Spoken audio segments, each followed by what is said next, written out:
yo arafo nyame tumi na bambo enso so anapai anapai we nyame banti se me kan nyame asem so kyerɛw no akoma eto yem ni odi wo kreti no ono nwie ya mesra won so me hu me wate bambo ani onyankopon ni onyame ne kese yo bambo eni mizaya na dia anapai wasori a wo ko odwuma so enso awreho ni su ahyɛwma mameka sɛ mekyerɛ ade so ne da wo so no mepa kyerɛ onyankopɔn ma ne ɛnte saa mfa nkwa wie o ɛyɛ adeɛ bi a abɛgye wo dan bi na ɔhae sɛ wɔbɛhae dan ɛyɛ ne berɛ bɛso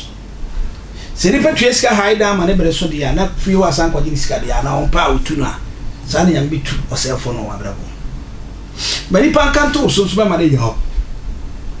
nipa ka to wo so deɛ na high attention TV na attention TV ni dia na University Foundation ene boy chido the day na nipa enye nipa obetwa uti obey nipa bia nipa be ya na oye because therefore onya wo nsem money kale agisi wo asem wo be say I saw bra oba owo ex boyfriend no obi aba ware mistakenly ya bibia koso na obi aba ware no ko se sa ba ma ne wu ya wo munya hotoda because omko share yasi a hono mo kaka style bia sabe omri yi ombra no mo twempna no ebia me campo non kwa ne ko breaking virginity ne America sa high attention TV na ne ya matrase obeka so di for the watrase na mo ya obeka nsama kase ne pacho ye ka ba manyansafo ne hwan ba manyansafo no dwen oba ho o wa bataye o wa yam hihie onim oba ne oba pe no yema na pede enso be mo we nyansane no no we nyansane no o twene dross to no to no ahye kambu sania meka ai me brother ahye kambu a osiwe no ahye kambu no de atie sim odo ya bia no yi 70 Ghana na amanfo atonsa na wato aduana ma na watena no adibi onye be ma nyansafo onye father onye man ontimi nya father no aye man enti obetimi friends a man onye man father nyi nipa bia na de father man no betimi ni oba ada awoba enso yetimi for father because was said here ewie payo odi for ko say ju metena se madware haban tie madware haban be de nyama ke kanya ma ho adware ana ma betena se because me so bono ye for no na command ton ye wo me ho me ye wi no ntia se me fa ho di no ntia se adenti ena ebusia we die ye na we di odi for ko say nti de wa be ye man abusia nye easy kakra bi kwankwa na bi pena esre won akari na ye rebesen etene na mu odi for ko say nti de me se me atwahinduru tware haban ana ma betranse nti wa wo hwe me so bra ami tware won haban mi tware nduru enuro ni nya abosom sebo e haban tware won haban wa dikadi onyame ona bo afọ wate e habare nyame boy ni tumi eguomu no na ne ye na abafu no so nsema pie nsema boboba anani o sesa be babo so ni o sekwase ya fa kwase ya ma no na ni tia firi so dwudwantwie yenka chen so dwudwantwie na na me ne sofupani all the way to Ademukuru and God the way was there working we ba to subscribe channel no na share channel no na comment video no for abi nkyere bra because so so ye nyame di for dia na we nyankopon akwa dia nyina puppet eni atam na udi atam dia obi so begina sa ho na a kyere nyansa ani ti maton safre mia mi bishop all the way Ademukuru fompo nyane mpo eye sofo donko papa akwa aba ya me de me ni awre me hina ba ko pe yo awa ji say ya ayi ni dia na me de tewu awa isa me dia da le kwa na be kasa afi na me beja na yi o beja ma ho ewu sisi no na mfante funi ni ko fodi shira enipa kakra mfante funi ni ansa titi bere no se o yo difu aboji sese no ndi ho agoro na se obo ho bai tumi bem Go on no koye ketua wo nwiri mu. I say adum che bi ade. O say na no ye ketua. You hu che da you hu bet na no. Ama na you hu papa. Ni mo me de ama. No wa you. Nkrofo so. Ebi twi ha. I say me ni mo say do no oyi ni sa na o ni kura. Me so timi yo lu ma yi yo so. Oyodifo. Elijah mo for you. Na pepe musa pa kakra o. Pepe na pa kakra. Ni Elijah ni mo de ri bia. Elijah mo de o se pa o se Elijah. Sa papa no se Elijah. No che bia ye chia o. O ma ye chia o. Be ye mo ase. Azabo. Ene wife na. Me da se papa pa. O ye ya mama o ye duma. Oh, me yiri po ni ho. Oni ho ndi ama. Ama ise me da ben ban. So for be able to do so the fact so I am my Patricia see you can your friend Agrada. No, you're conform. No, you're conform. On your conform or a comedian. First, only she, sir, only she, I didn't know did it can force what did not drain a day and a num. Oh, or did not drain a num. Now, ordinary drain a num so no. Where they are. Say what yetiano what you say ma me yeti ma be gina sorry dem ama kasantwi akase onipa bia kan no gina kita ba okita ayi bosuma odi aduma obom kenkenkenkenkero a wasakra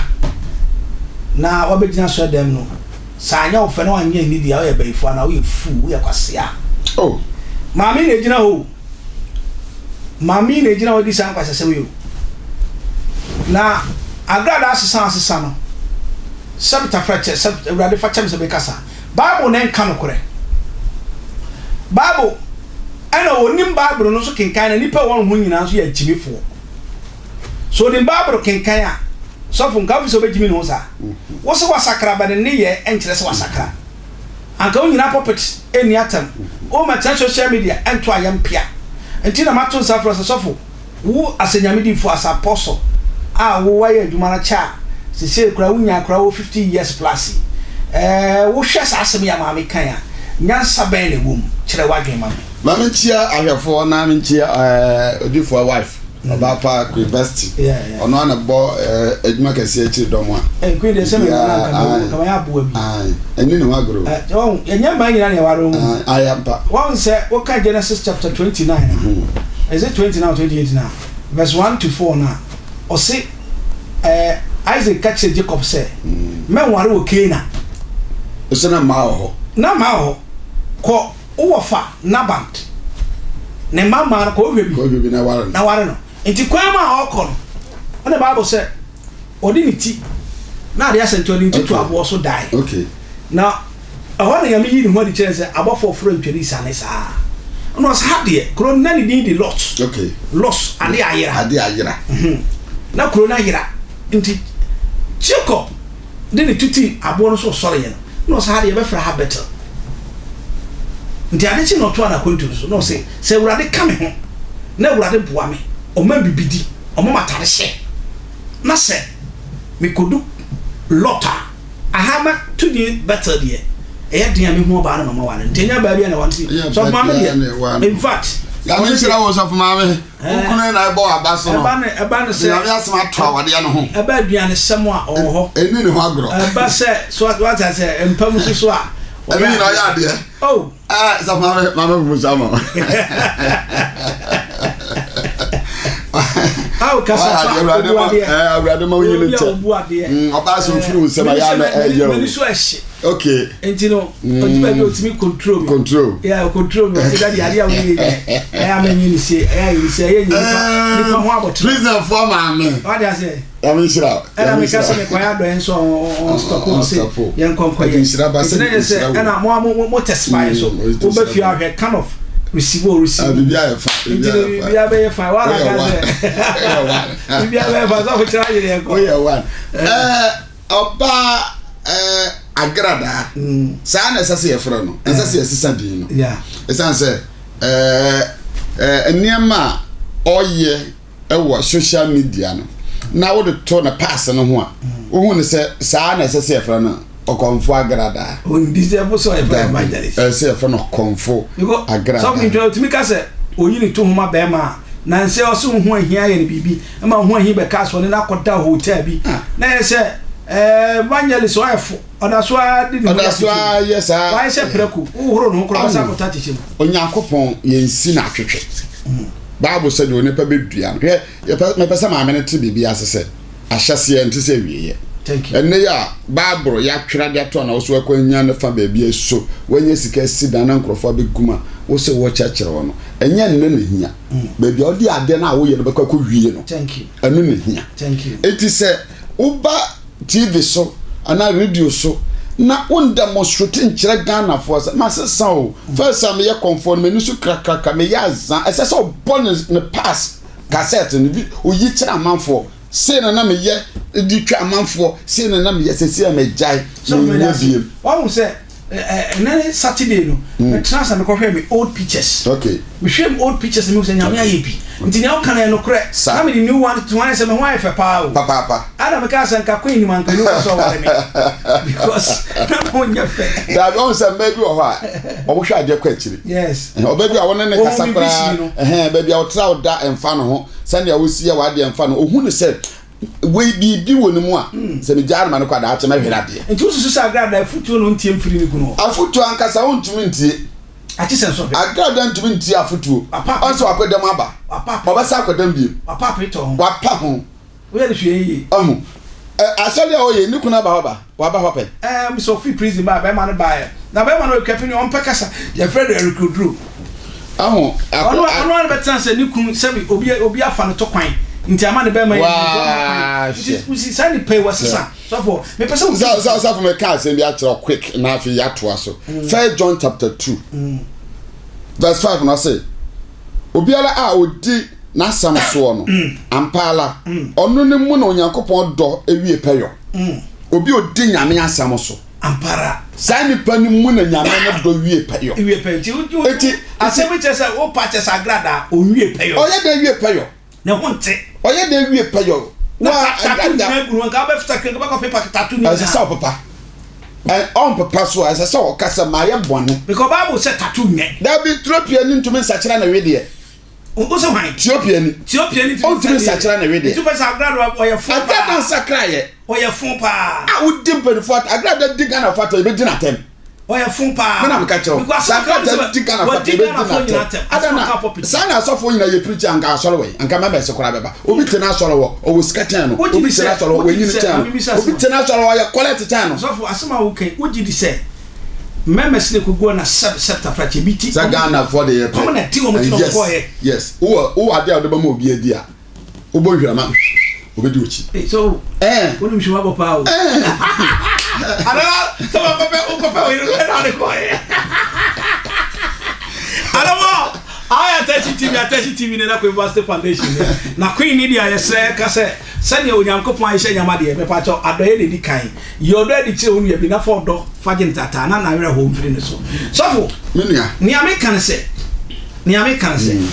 ade bie no ani ewie ade bie no ani ewie na mu ye kan se ade kwaya ma me ne nam so no se na the Bible atotom is it 1 John 1 yeah 1 John chapter 2 one say onkin kanina yes na o twima dwe sisu se abrada ye nipa wo ye tutrani sansani dwamanfo konkonsani nimguasini e wonya medwuma wana tete agrada na obeye so for me apostle amtie me bishop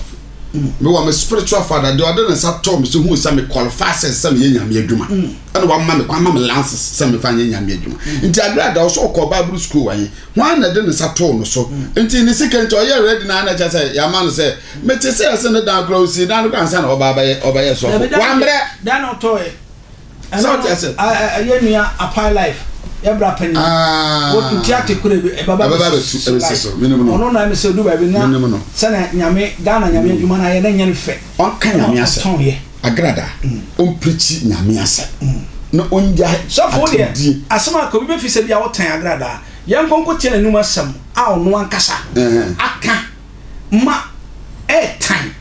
enyan e jefo mo me hwe enti obi a first Ojina TV so e kron ama obi anim so ye konfo na ne wo gyina ho a okita mic okita bible enya wo fe age baifuo pa na be kase wo sacha. Oh yes, baifuo pa esalete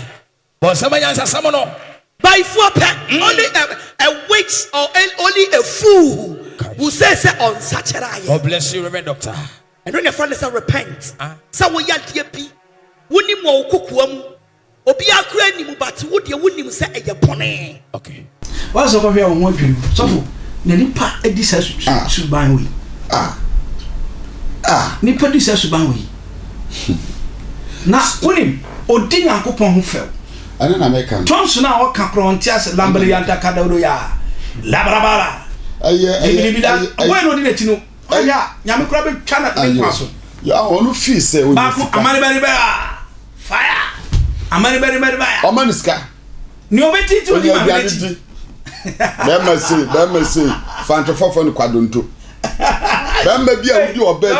kwadonto we we dem slow uni bemba no di sell kwadonto o da bi nya ahu bemba bia problem say no sakwase e bakwase ese so mo ma ne hu se ma ya ma me na bia ye nyina du ye tufo ye yi asem se wo ka ya e ma ya wonte e ma ye nya mi nyam abonte abane tell so that ameri what's you we can't cry what's sakra me tu o ma me tu no fuyi se o ma me nyini du ba bia wo o nyini sa na we snap e bi o ba we na satons ya wo kan dia so for tons wo hu me kopeni ko sa sorry kakro obi tu ka tons no obi su hey enana niam bia ye niam bi to kasika ya leba kaboro ya wa hwe livi ande kabaso ande ena yo se rekatosikia inti ya kasa nyame sunsum nsane mra sunsum ni awurade dia sunsum ni nipa dia asete no ya kasa tonso ya na se sunsum nsane mra sunsum ni awurade dia e ya awurade dia sunday be kan bia na deliverance taking place papa wo tonso kan papa wo me obi aka tonso mesu abrekuma ya ma me keti a wonya ne baby ko awurade ma ne baby me say obi ka tonso ma me su ma wa so dem me kan say so for na me baby your friend crampa ka tonso brofo since my yamede man o ka ton brofo na onim satan mo siesim na ye ko wetin o ka tonso brofo anya dia mo hiesie ego ya e fa chame se ma me na se mo nkan one way tongues was it? America, Jesus. America. So when you say me nua bi, ena branche be kwanante. Na branche ka tons. Ena me nua ni nka bi. So na almost say so mo kana me nua na bompa different na wa bo no kok jai kan de ye kan bi. Hey. So enti ebia ma me no na. Ko legon ayesua tons o. Legon school ho. Yeah. Oh sir. Ayesua tons yeah. So for sampa na. Subject to omo ye o legon. Eh. Pia na omo na kira omo na say there be see omusua ama boys no receive the whole legon for so e twitcha mamo makomani legon for makomani and is that final word wo ka kire agrada na mama agrada onua be ma apostle ni afutu amede be ma won say nyame adwuma anya america tuo ya abotre yesua de ye bompa no nyame amayasem a ye nka jaya tamdie enhyɛ nkona ye nyina ya asofo ye tawochi na mo atemdi a odi Ghana fo no de jai manya sa biem wate nyame ema won kwatente orofo nyame ma kwatente sofo apostle donko obo donko me na the grace obo donko enti obofo no ya no ka sene asem sitie beti bi so nye na high attention tv na kwa investor foundation na we kan se koso share video we pushi manenko na orofo like page no na nge bia nya notification na urade be hirawo na wa yakase odi fa kwese ntwi makrawo urade na wontena amen.